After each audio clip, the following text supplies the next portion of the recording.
నాటేసి 35 నుంచి 40 రోజులు అవుతుంది. దీనికి ఇప్పుడు 2 సార్లు మందు చల్లాను, 2 సార్లు స్ప్రే చేయడం జరిగింది. ఇది నా చేను 5 ఎకరాలు. నీళ్ళు ఎప్పుడైనా 2 అంగాల నుంచి 3 అంగాలు నిల్వ ఉంచేటట్టు చూడండి. అప్పుడైనా చేను దుబ్బు చేయడం జరుగుతుంది. అధిక పిలకలు వస్తాయి. నీళ్ళు ఎప్పుడు ఒక చేనులో నుంచి ఒక చేనులోకి పారుతూ ఉండాలి. నిల్వ ఉంటే అంటే అది 2-3 రోజులు అయితే మురిగిపోతాయి. కాబట్టి దుబ్బు చేయడం అవకాశం ఉండదు. నీళ్ళు ఎప్పుడు పారుతూ ఉంటేనే నీళ్ళు దుబ్బు ఎక్కువగా చేస్తుంది. బోర్ అయితేనేమో 2 రోజులకి ఒకసారి నీళ్ళు మార్చితే అప్పుడు మొక్క బాగా నీట్గా ఉంటుంది. చూడండి నీళ్ళు ఎలా పారుతున్నాయి కాలువ కాకుండా.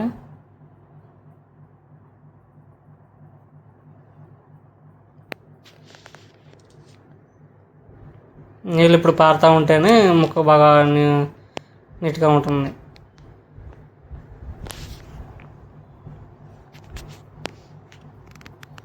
చూడండి ఎలా ఉంది పచ్చంగా.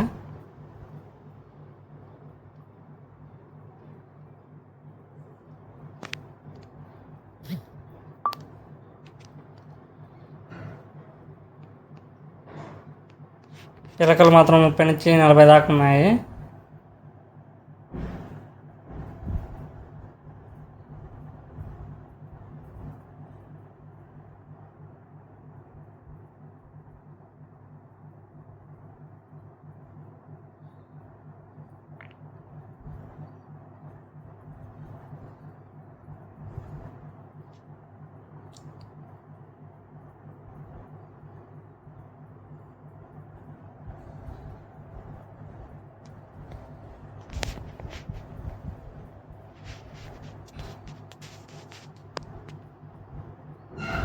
మాకెళ్ళంతా వరి ఎక్కువగా పండిస్తారు.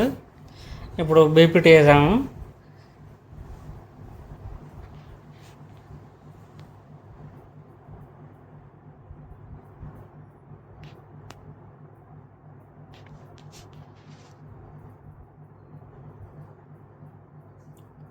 కొత్తగా చూసేవాళ్ళు ఎవరైనా ఉంటే సబ్స్క్రైబ్ అండ్ లైక్ చేయండి.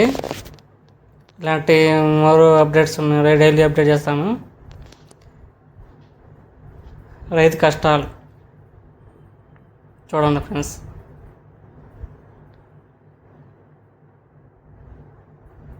ఒక వారం ఆగితే పెక్సలాన్ మందు వేయాలి దోమపోటు రాకుండా ఉండడానికి.